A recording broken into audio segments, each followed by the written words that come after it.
And welcome into the Mizzou Central Postgame Show right here on STL Sports Central. I am Chris Pelican, joined by former Tigers tight end and broadcaster Vic Faust. Minutes removed from, dare I say, the most thrilling win of the Tiger season thus far, a 23-17 double overtime win on the road at Auburn. Vic, we say this a lot. There's a lot to unpack in this thing, no doubt about it. I hate to say it. I feel like there's maybe a little more bad than good that came out of this thing. But you and I have talked about this a lot as well.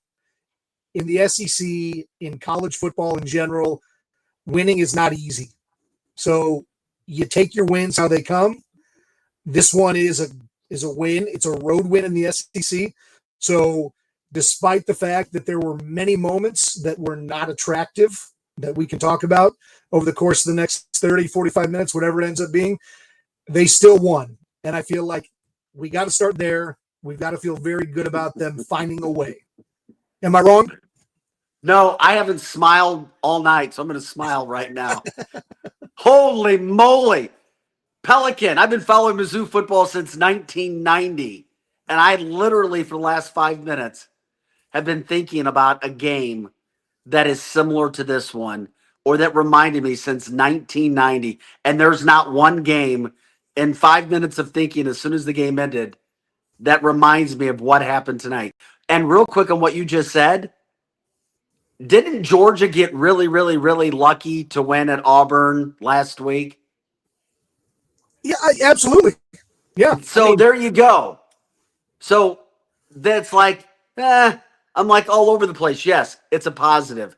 But boy, that was ugly. All anybody cares about it was a victory. Coach Drinkwitz was so damn happy in the post game.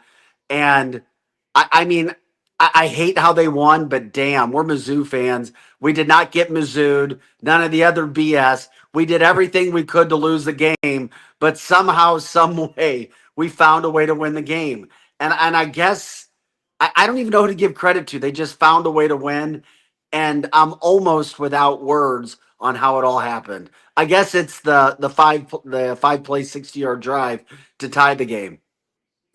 Yeah, you're going to have to find some words because we got some talking to do over the course of the next 30 minutes. This is the Mizzou Central Postgame Show right here on STL Sports Central. Folks, as always, we invite you to jump into the chat. And while you are in there, please hit the like and subscribe button. Join our family here at STL Sports Central. He is Vic Faust, former Tiger tight end and broadcaster. Again, the Tigers win 23-17 in double overtime at Auburn. They improved to 6-1 on the year, 2-1 in SEC play. And let's chat a little bit, Vic, about I guess what happened down the stretch. And I think we can talk maybe about a bigger theme throughout this thing because you and I were texting about this.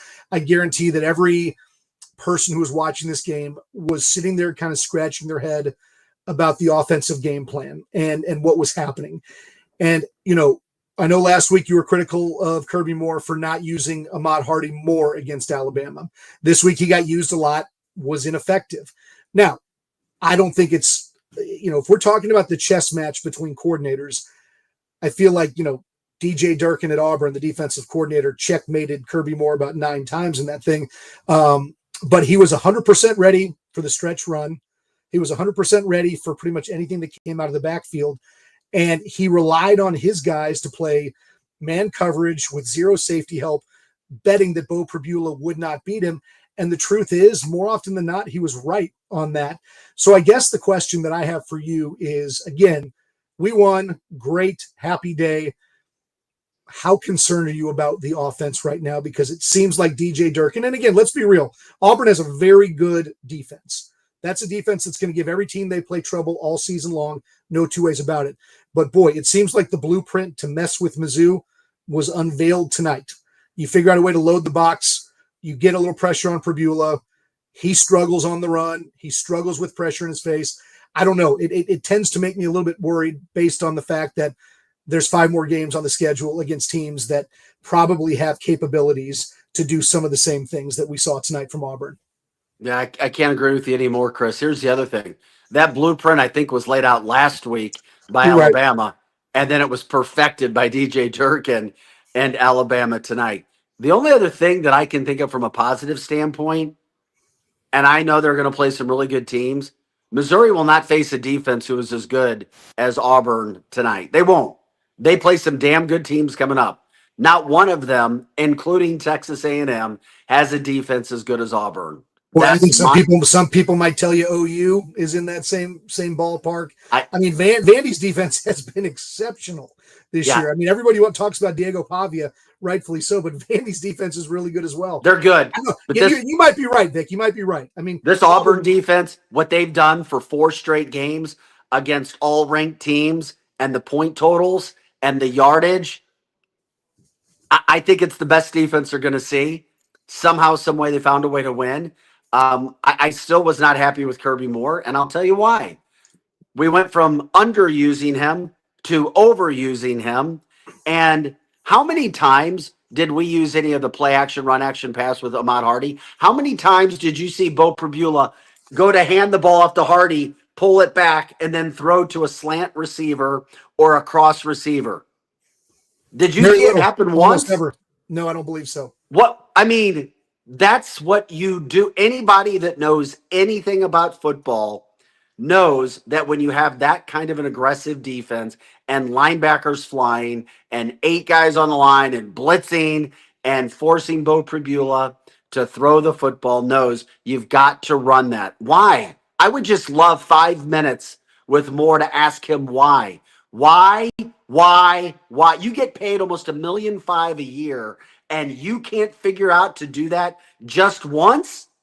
I'm sorry. Somebody's got to call the coaches out when they don't do a good job. That's simple stuff. So that's where I was with that. Frustrated as heck, because everybody knows when you hand the ball out to Hardy, he's getting it. How many times do we fake it to Hardy and then throw?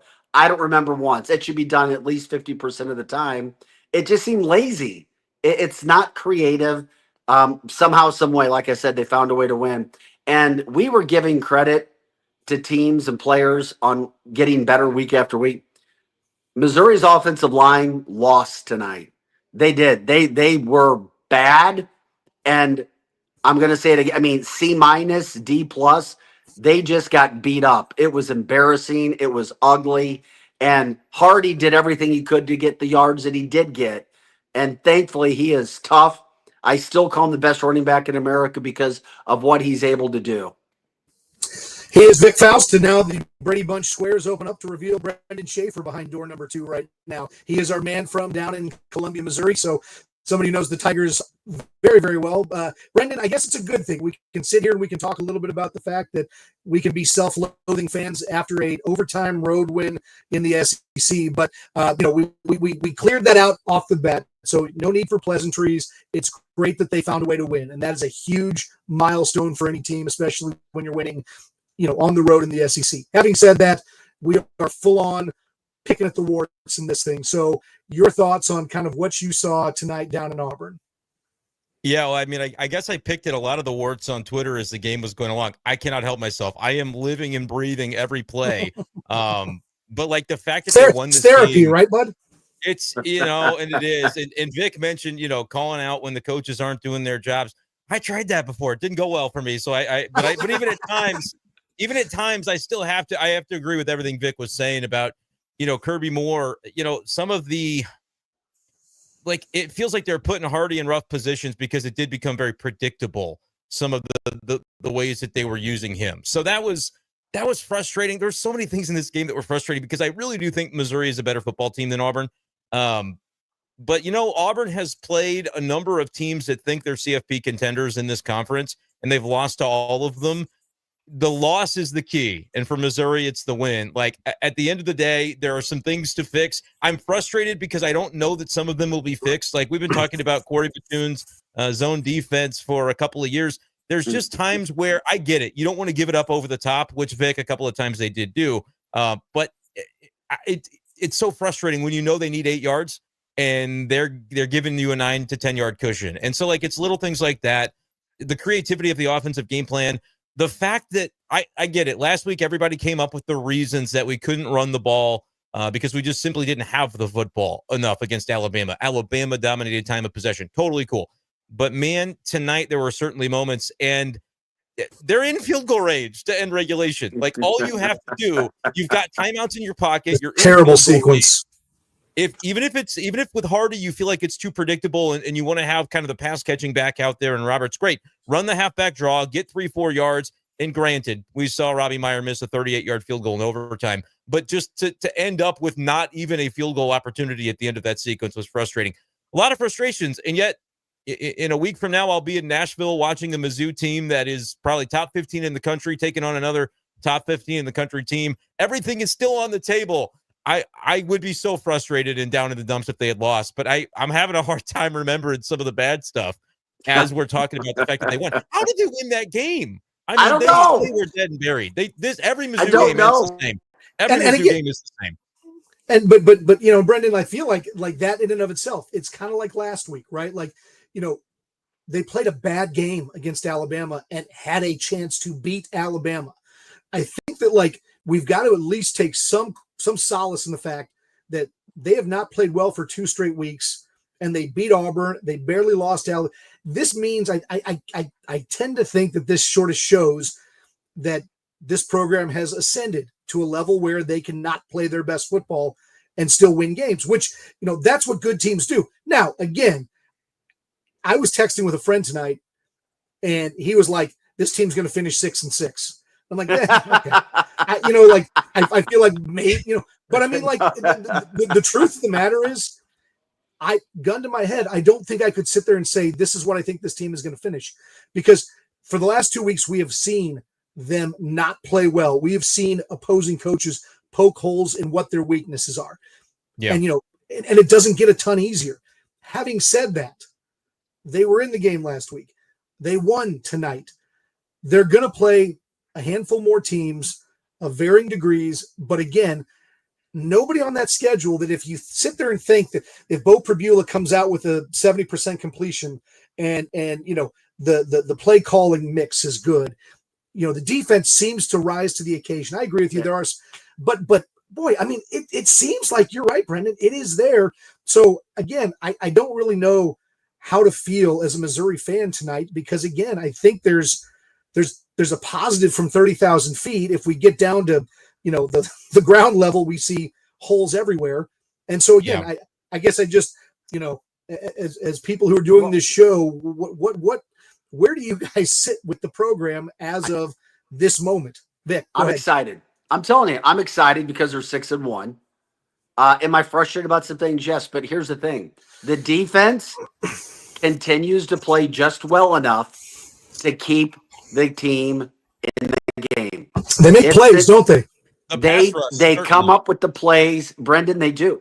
They come up with the plays when they have to. They did against Alabama, and they did tonight. And even though they frustrate us, they'll they're dominated, and all of a sudden there goes Auburn down the field in a touchdown. There goes Alabama. But when they have to make plays, they did. And tonight at the end of the game, they made plays. And in overtime, they looked like a different defense. They were rejuvenated. And like you just said, the pass rush. So it's not the offense they're relying on. They're relying on their defense. And it's not special teams.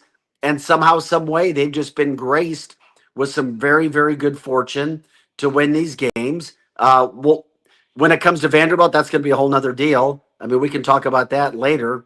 But they won somehow, some way. And Brendan, before you got on the show, I've been following Missouri football 35 years since I started as a player. When I had signed to come, I have never seen a game like tonight in 35 years that played out this way where Missouri won. Literally 35 years. But somehow, I'm like I said, almost speechless, but they got it done somehow, some way. Themselves. Like last year, Brady Cook comes back from the hospital, beat the same Auburn team. You have, the Vanderbilt kicker missing a field goal. That's a chip shot, would have gone into another overtime. Like they've had games that have crazy endings, but to pull themselves up by the bootstraps, down a touchdown, needing to go the length of the field, needing to score, you got the benefit of a couple of penalties, and I think they kind of needed something like that to go their way. Right, you smash a 15-yard penalty sandwich together, and you get 2 of them, and you can move the chains with that. It certainly helped give a little bit of confidence. I'm excited as well. I mean, I don't know the way the rest of this year is going to go, but I looked at it after the Bama loss and said, man, whatever you think of the way that they played, that's still Alabama over there. They thumped Tennessee tonight. They're probably one of the 10 best teams in the country. and you honestly had a chance to beat them, even with all the mistakes that Missouri made. So if we're looking at this team still as a CFP contender, I came into this weekend and really I put the Vanderbilt game next to it and said, you just got to win these 2 road games. I know that it's going to be no easy task to go into either building. And frankly, Auburn is probably the worst offense in the SEC. And so that's why tonight, when they would play soft coverages and allow Auburn to do some of the things that they did on their couple of touchdown drives, I was so frustrated. But I like to look at the ESPN FPI, and they come up with the adjusted offensive and defensive efficiencies. Auburn coming into today, and I don't think they hurt themselves any, was 14th in the country in the adjusted defensive efficiency, behind A&M by a little bit, behind Oklahoma by a little bit.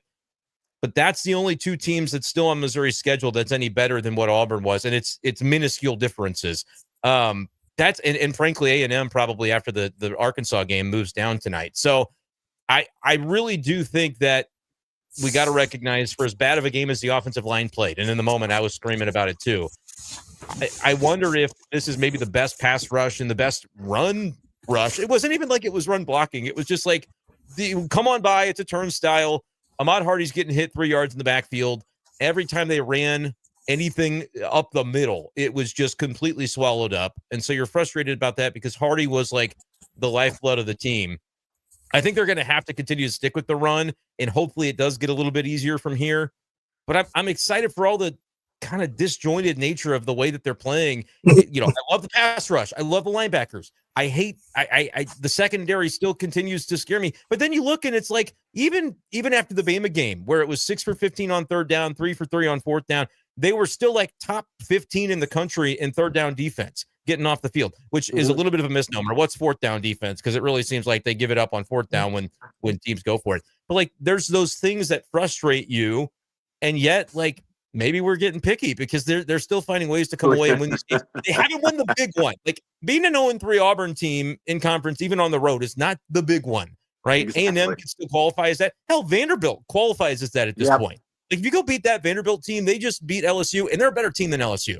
I've been saying Mizzou Vandy is a CFP play-in game for about a month, and now it looks like, hey, the winner of this game is at least going to be in the driver's seat to make the playoff, and you're probably knocking on the door of top 10, top 12. So there's college game day be in Nashville next week. I was just going to remark, and I was actually going to tweet about it. Noticing college game day I can see it in a while. I mean, I haven't seen any update on that just yet. I'm going to do a Twitter search because Pat McAfee this morning on game day, as they were breaking down LSU Vanderbilt, said, hey, outcome of this one could put us in Music City next weekend. So I thought, probably. I mean, Mizzou won, Vanderbilt won. I know they don't want to highlight either program, but I am telling you they wouldn't regret it. Those Vanderbilt kids are nuts. The Mizzou fans are going to travel for this game. There's a lot of LSU fans in Nashville this weekend. I'll be in Nashville. There will be a presence. They will not regret it if they go with the Vanderbilt storyline here. And Pavia is almost like a big name that is exciting for them to feature. I think we'll see. We might see as we're live here tonight, guys, but I know I'm rambling. I cannot believe they won this football game, and I'm so effing glad that they did. This is a different version of me than you're going to get on the Cardinals postgame here on STL, because I won't show you the columns tattooed on my back, but I can tell you that they're there. So, I mean, this is my true blue coming out, and I did go with the Bomi State tonight for the T-shirt. So, we're basking in the glow of another insane Mizzou game that 6-1. We do love it. We do love it. He is Brendan Schaefer. That's Vic Faust. I'm Chris Pelican. This is the Mizzou Central Postgame Show, and it is brought to you by our home business banking partners at Home Bank. From business lending to everyday banking, Home Bank has been with us since day one as a trusted partner. Business is not just about numbers. It is about relationships, and with Home Bank, those relationships make all the difference. And Home Bank is the team behind our team at STL Sports Central. Visit myhomebank.bank or call 855-577-2001. Home Bank, member FDIC, more than a bank. They are your business partner, and they are the sponsor of our money moment of the game, guys. So in a game that had many moments, some good, some bad, let me go ahead and start with you, Vic Faust. What is your money moment of the game tonight as the Tigers knock off Auburn 23-17? I guess I have to look at this from backwards, working back into the game. How about Zion Young and his sack in overtime? That when he sacked him, I'm like, they've got it. I'm going to go defense, Zion Young. Zion Young, Brendan Schaefer. How about just the the Zion Young toss? hot mic on the coin toss? Anybody else? I'm sure everybody caught that. That was pretty good. And he just kept talking. When we went down and covered SEC Media Days in July in Atlanta, he was one of the representatives that Eli Drinkwitz brought with him. And it was like I had never, seen or interacted with him prior to that. And this guy has some energy, some frenetic energy, and that was on display. But you know what? It was on display in the second half, in the overtime period as well. He made some huge plays, and let's just see Zion Young channel that for the rest of the season. No taunting, and just keep doing the good stuff because he was unbelievable tonight. Yeah, especially when it mattered. I will go ahead and go with the 30 yards and penalties on Auburn on the drive that ended up tying the game. Mizzou was stuck in neutral for that, and then all of a sudden you get the pass interference. And the strangest unsportsmanlike or unnecessary roughness penalty. I mean, the only replay they showed was the referee fighting basically with the defender at Auburn on that one. Was he trying to get the flag out? Is that what it was? Is he prevented the referee from throwing his? I don't know what that was, but I wasn't complaining. It was very strange, but it was 30 much needed yards for an offense that was sputtering at that point in time, and that ended up leading to the score that would eventually be the one that forced overtime. So that is my money moment of the game, and the money moment of the game is brought to you by Home Bank, the team behind our team at STL Sports Central. Visit myhomebank.bank or call 855-577-2001. Guys, let's chat about Bo Pribula real quick. Thank you. Where are we at with Bo? Because I watch the game tonight, and again, I mean, credit to the guy for making the plays when they needed to be made. I love the way that he got Joshua Manning involved, and Donovan Olubade is clearly the future of this receiving core. Whatever NIL we got to do to keep him around, let's make sure we do that. So pay him. Done. Yep. And a lot of good from Bo, but then again, too, you sit there and Vic's point about play action, couldn't agree more. Right? Like, I mean, if a team's going to load up against the run, you play fake, you roll out, you're going to have lots of options. Tell me if I'm wrong on this, guys. And again, you can go anywhere you want with Bo Pribula. The way he seems to struggle throwing on the run, which is seemingly kind of an odd thing for a guy who would probably call himself a mobile quarterback. So again, I look at him and I say, if I'm Kirby Moore, I think you got to move him just because he is mobile. But I think you got to be very careful about the kind of throws. And I also think, maybe I'm wrong on this, but I don't see the guy go through progressions the way that some of the better passing quarterbacks at Mizzou have. He locks in on a guy, and it's fine. But I think that they have to draw up plays where it is a 1 or a 2 read play, and then it's chuck the ball down the field, take off running, whatever ends up being, because it seems like I would love to know what his completion percentage is when he releases the ball 2 yards from the snap or 2 seconds after snap versus, beyond 2 seconds. Because it seems like when he has time to run around and he's looking, things get haywire on him. So again, I don't really know, I'm opening up the floor for all things Bo Pribula. Go on that, Vic. Go on that, Vic, and then I'll have some thoughts to it. This is an interesting topic. Okay. Number one, he's still a one progression read guy and out. Yes. He's not a down the field passer. I've been calling him out for a month now. I love him, but we have no pass game over 15 yards down the field. And that kills the run. Alabama exposed it. Auburn exploited it. And now we're sitting in that situation. And it's not going to get any easier. The other thing about Bo, I like him when he stays in the pocket, Chris. I like him. He's got to have time. For sure. He did not have a lot of time. He did not have time to throw the football. But when he stays in the pocket, I like him. And when he made the throws in overtime, he was in the pocket making the throws that he had to make. And I'm like, okay, that's a very good thing. Is he getting better? I don't know. It's so hard to tell with that Auburn defense. And that's where I am from that. Where we are with Bo, somehow, some way, the plays are still being made. He'll make a really good throw, and then you're like, wait a second, we just had a 3-yard loss, and he just missed an open receiver, or it's very difficult to figure it out with him right now. I don't know. Okay. I actually have a take on this. and maybe this is just too much the black and gold colored glasses, but you mentioned, is he improving? Because in the Alabama game, we saw a lot of that. There was the play in the first quarter, first half, where Marquise Johnson was wide open down the right side, and he never saw him. He sailed the throw out of bounds. I don't think he ever saw him. I think he was just throwing that ball away, and that wasn't the first read, right? So as he's rolling out, you mentioned not great at throwing on the run. I think his eyes are the problem when he's on the run, because he's not really able to walk and chew gum. You know what I mean? Like he's Sure. not making the throw. He's not finding the guy and making the throw and keeping his feet. There's, it's just all very new. He's relatively new because he's always been used to running, Brendan. Yeah, no, it's a great point. But like, is he improving was the question. And I would also point to the Marquise Johnson was wide open on the interception that he tried to force it to Olubade in the Alabama game. Locked onto Olubade. And there were plays tonight where the broadcast even said that ball should have gone here. You know what I mean? And so it's still happening for sure. Is he improving at it? I'll change my money moment of the game to the play where Bo, I believe it was on one of the final drives. That might have been the touchdown drive in regulation. It's Olubade over the middle. He started out on the right, and he cut toward the middle. Bo was locked left the whole play, and it was like double covered. I'm like, Bo, turn, look. But you know what he did? Last second, looked, dropped a dot over the middle to Olubade. And so that's only one play, but it tells me I do think he is capable of progressing. But you're right. We've seen him largely be that lock into one read guy, and he does it more often than not.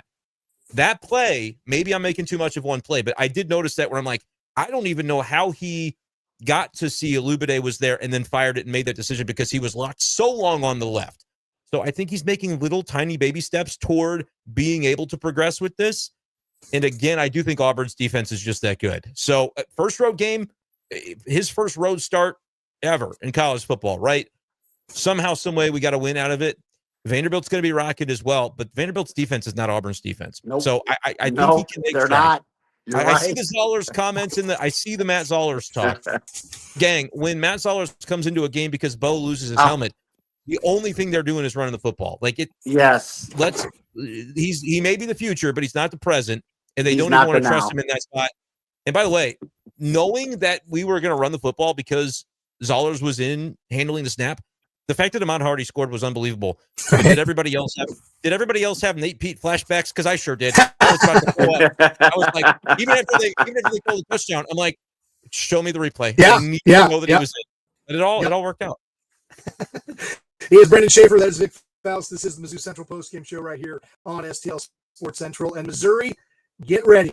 The wait is almost over. DraftKings Sportsbook, America's top-rated sportsbook app, is coming soon to the Show Me State, and you can sign up today. New Missouri customers can get $300 in bonus bets when we go live on December 1st. Download now and place a $5 bet when we do go live. DraftKings Sportsbook brings you everything you need to elevate your game day, including live in-game betting, lightning-fast payouts, and endless ways to get in on the action, all right from your phone. And when we officially go live in Missouri, you will be betting with the Sportsbook app trusted by millions. Safe, secure, and has fast money withdrawals. Download the DraftKings Sportsbook app and use the code STL Sports to grab $300 in bonus bets with just a $5 bet when we go live December 1st. That's code STL Sports in partnership with DraftKings Sportsbook. Gambling problem? Call 1-800-GAMBLER. 21 plus, physically present in Missouri. Eligibility restrictions apply. Bonus bets expire 7 days after issuance. Excludes customers who redeem the pre-launch sign-up offer. Terms at sportsbook.draftkings.com/promos. And that leads into an interesting question for you two. With Vanderbilt on the horizon, where do you think that point spread opens tomorrow when the sports books start releasing the action? Man, surely there could be some early stuff out already, but I'm going to guess Vandy will be a home favorite because Mizzou did not look great against Auburn, and Vandy looked pretty good against an LSU team that most people thought was above Mizzou coming into this weekend. I'm not convinced, but that's fine. I'll go Vandy minus. I'm wavering on either side of a field goal. Give me 2.5. Vandy minus 2.5 as the spread. You're going to go Vic's 4? going 4. I'm going 4 points. Like 3.5, 4 points. Vandy favored. Yeah, 3.5, 2.5. 2.5. I'm leaning, but I'm going 5. I'm going Vandy minus 5. Really? I freaking hope so. Oh, I freaking hope so, because that is going to be the two greatest words in sports. Mizzou money line. I am going to make so much money on that if they really are going to let us be. I'm glad you feel that way. I am. I'm very glad because that Vanderbilt. Brandon, that Vanderbilt team today looked really, really, really We good. have seen Pavia. Been there, done that. All right. I mean, Really come on. good.